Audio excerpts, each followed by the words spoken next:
What's that? Lorcana. But I thought you only played Magic, like a lot. Yeah, I did, off and on for like 25 years. Whoa! Yeah, but I probably have more Magic cards than I even know what to do with. But you're not playing Magic. Right? Why? Well, as much as I love Magic, it's just kind of in a place where I don't really enjoy it like I used to. What do you mean? Is it all the Universes Beyond stuff? Is that too much? Honestly, not really. I think there's some really cool things, though the pace of releases is kind of overwhelming. Yeah, I hear that. And besides just like the torrential overload of products, a lot of issues can be traced back to 2019 and the Fire design. Fire? Yeah, Fire. F-I-R-E.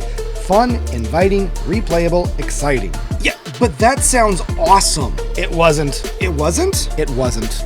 But it led to a lot of design choices that really pushed power creep and explosiveness over balance and cohesion, trying to create big moments, driven mostly by Commander with splashy new powerful cards. I mean, that's not so bad. It wasn't at first, but it was a relentless onslaught. Set after set, power creep, broken cards, text pushing 100 words from a single card. Okay, but why does that matter? Well, I was playing Modern at the time, and the Fire design philosophy is what gave us Modern Horizons. Yeah, but wasn't that cool with a ton of sweet cards? I mean, I guess.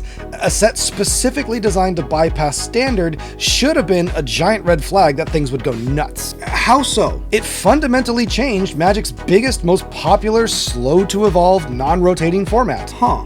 Yeah, there were tons of format-defining bans and broken Standard cards that would shake things up, but this was basically saying Modern is now a rotating format, and you have to spend several $100s with each Horizon release, because these cards are so pushed and so power crept and strictly better than current options, you either have to buy them or play at a real and tangible disadvantage. Wow, that kinda sucks. And it kind of feels like essentially that's what's happening with Universes Beyond now too. I can see that. Basically, it's too many sets, too many cards, too much text on each card, and just too much to keep up with, for formats that aren't even really supported in any meaningful way. So you stopped playing? I mean, sort of. I still dabble in Commander, but who doesn't? Ah, the Magic format. I mean, I guess.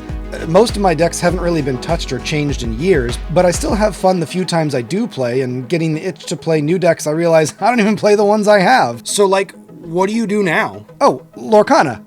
It's a TCG like Magic, but uses Disney themes and characters. Wait, Disney? Yeah, like Mickey, Goofy, Simba, Aladdin, Ariel, and other princesses, even stuff like DuckTales and Gargoyles. Oh. Whoa. Yeah, and it's actually really fun. It's quick to pick up and has a lot of familiar mechanics. It puts its own spin on things and has a lot of little nuances and decision trees that makes it fun and rewarding to play. Okay, so then what? Ready. Ready? Yes, ready. Okay, you've got your deck, 60 card minimum, up to 4 copies of a card, shuffle up and draw your opening 7 cards. Set. Set. From there, you'll alter away any number of cards you don't like, set them aside, and then draw that many to replace. Shuffle all the altered cards into your deck, and you're ready to start. Huh. And draw. No, a card. So anyway, you start your turn with Ready, Set, Draw. Ready turns all your cards from the exhausted to the ready position, Set triggers and resolves any start of turn effects or abilities, and Draw draws a card for turn. If you're going first, you skip your draw. Oh, so that's like untap, upkeep, draw. Yeah, basically.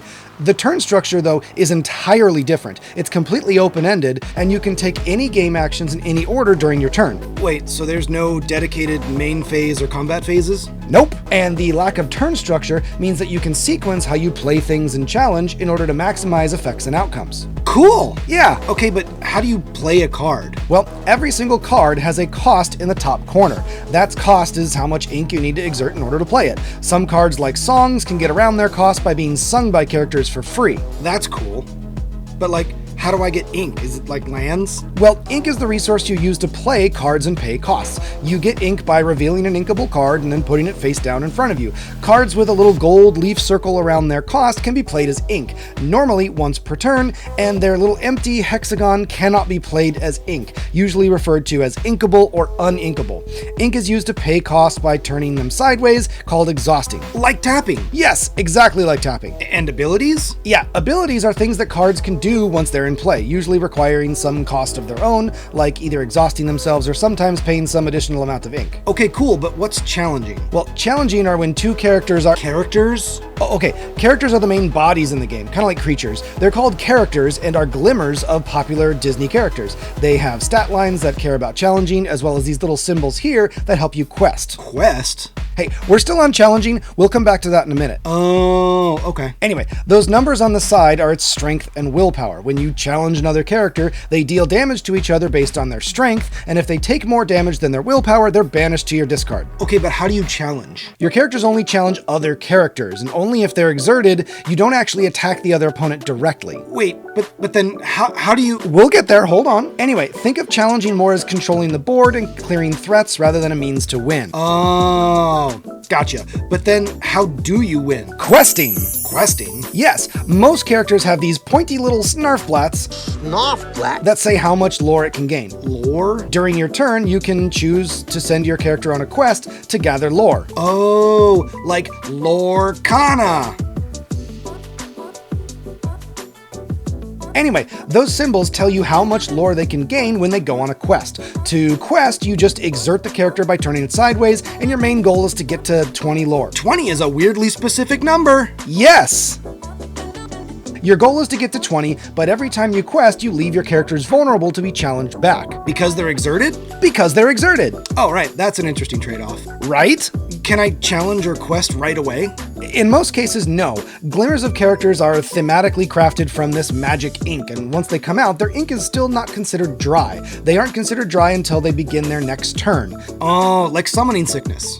Basically, a character can only quest or challenge if they are dry, except for characters that bypass that ability with something like Rush. That sounds a lot like haste. It does. So what else is there besides characters? Well, there's also actions and songs which do some effect immediately and then are discarded. Like sorceries. Yeah, basically. And also songs can be sung for free by characters. Okay, and what else? Items! Like objects that do something. I think you're getting it. It's a card that enters play and either does something right away, or keeps doing something, or can have triggered or activated abilities that it does later. Kinda like artifacts. Yes, like artifacts. Oh, that's cool. Yeah, but there's also these things called locations. Locations? Yes, locations. They're places that your character can go for different effects, while also sometimes gaining you some lore. Wait, what? A location is a card in play, like a literal place that you can put your characters. There's a little cost on the left side, and that's how much it takes to move your character there. Sometimes characters care about being in locations, and sometimes locations care about having characters.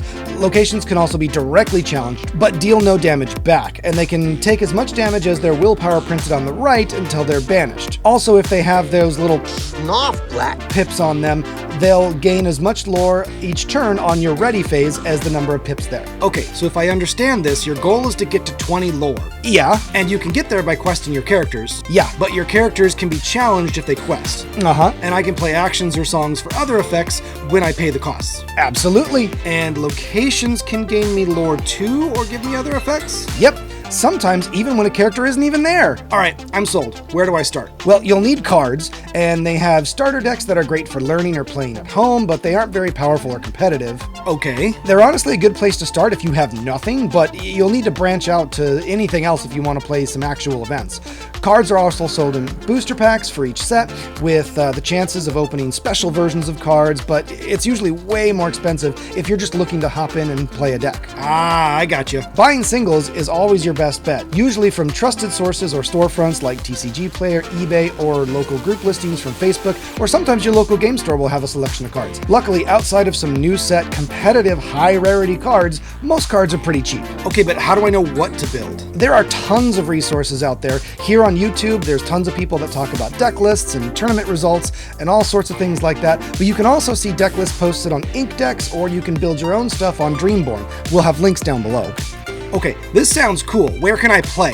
Most local game stores will run some kind of weekly league where you can earn promo pins and prize cards and all sorts of stuff just for playing. Cool. And then every set release, there's a Set Champs, an event where all participating stores give out a special promo card and you can win a playmat for getting first place. Ooh, that sounds cool. And then every so often, they have these huge 2,000-person events called Disney Lorcana Challenges, or DLCs, with exclusive promos and awesome prizes, including a chance to win a golden serialized Mickey card worth thousands. Wow, that sounds awesome. How do I go? Well, you queue up early in the morning on the release with a group of friends, feverishly refreshing a page, hoping it doesn't crash, and then praying to the server gods that you're able to add tickets to the cart and then check out before they sell out in a matter of minutes. What the